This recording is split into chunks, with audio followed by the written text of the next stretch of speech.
Hey guys, in this video I will show you how you can get third-person mode or third-person POV in Apex Legends firing range, so like this one. So basically what you need to do here is to, if you're on MNK, you just need to press and hold tab, and then you should see here customize range here, and then what you need to do here is to scroll down until you see, as you can see here, it should be third-person view, and you can turn that on or off.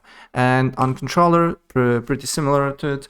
If you're using, for example, PS4 or PS5 controller, you just need to press and hold options button, and then press customize range, and then scroll down, and here you will see third view mode here, right? And that's pretty much it. What you need to do here if you want to enable third-person POV in Apex Legends. So if I help you out, please press like button and subscribe for more. Take care. Bye.